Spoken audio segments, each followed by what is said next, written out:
ఇప్పుడు no cost cough syrup తో 60 రూపాయల విలువ గల ఇన్హేలర్ పూర్తిగా ఉచితం. దెబ్బకి దగ్గు జలుబు మాయం. విజయవాడ దసరా ఉత్సవంపై టీటీడీ వైసీపీ నేతల మధ్య డైలాగ్ వార్ నడుస్తోంది. దేవాలయ భూములను కొట్టేసేందుకు దసరా ఉత్సవం పేరుతో లీజుకు తీసుకున్నారని పేర్ని నాని ఆరోపించారు. విజయవాడ ఉత్సవం చెడగొట్టడానికి పేర్ని ప్రయత్నిస్తున్నారని బుద్ధ వెంకన్న కౌంటర్ ఇచ్చారు. ఆ భూమిని 56 రోజులకు మాత్రమే లీజుకు తీసుకున్నామని చెప్పారు. దసరా ఉత్సవ కార్యక్రమాన్ని ఉత్సవంలాగే చూడాలని ఎంపీ కేసినేని చెప్పారు. దసరా ఉత్సవాలు బిగిన్ అవుతుంటే ఈ సందట్లో సడేమయ్యా ఈ చిలకోటి ఈ వ్యాపారం ఏంటి? మీరు దసరా ఉత్సవాలు కాదా ఈ ప్రభుత్వానికి?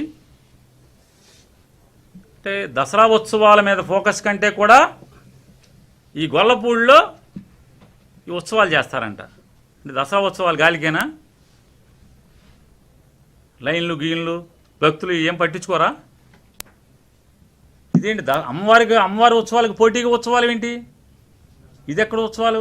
ఏనాడు వెళ్ళి దండం పెట్టినటువంటి ఆ గుడి గురించి పట్టించుకున్నటువంటి మా కులరవీంద్ర గారు ఇప్పటికి 3 సార్లు వెళ్ళిపోయారు స్వామివారి దగ్గరికి. జూలై నుంచి ఉత్తరాలని రాసేస్తారు. మొత్తం దగ్గర 3-4 కోట్ల డబ్బు విలువ చేసేటువంటి మట్టి తోలకానికి అయ్యే ఖర్చుతో 30 ఎకరాలని మొత్తం 4 నుంచి 6 ఎకరాలు పొలం అంతా కూడా మెరక చేశారు. పేరున్నాని తన భార్య పేరు మీద బియ్యం బొక్కేసిన సంగతి ప్రతి ఒక్కరికి తెలుసు. రాష్ట్ర ప్రజలందరికీ తెలుసు, తెలుగు ప్రజలందరికీ తెలుసు. ఈయన 2007లో రాజశేఖర రెడ్డి ముఖ్యమంత్రిగా ఉన్న టైంలో ఇదే దేవాలయ భూముల్ని ఆక్రమించుకొని తన సొంతంగా దోచుకున్న సంఘటన నువ్వు దాని మీద మాట్లాడు.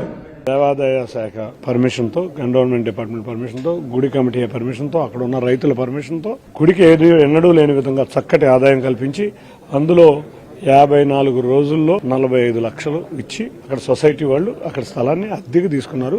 ఇది అవ్వంగానే మళ్ళీ గుడికి హ్యాండ్ ఓవర్ అయిపోయి 54 రోజులు కబ్జా ఏంటండి? నా అర్థం కాదు. ఏం మాట్లాడతారండి వీళ్ళు? రోజు కబ్జా చేసి 100,000, 1,000, లక్షల ఎకరాలు పెట్టేసుకుని వీళ్ళు చెప్పే మాటలకి ఆ సొసైటీ వాళ్ళు నిజంగా విజయవాడని ముందు తీసుకెళ్దామని కొంతమంది మంచి వ్యక్తులు వస్తే వాళ్ళకు కూడా బురద అంటియటం. ఇప్పుడు చూసినా డ్రామా రాజకీయం, బురద రాజకీయం,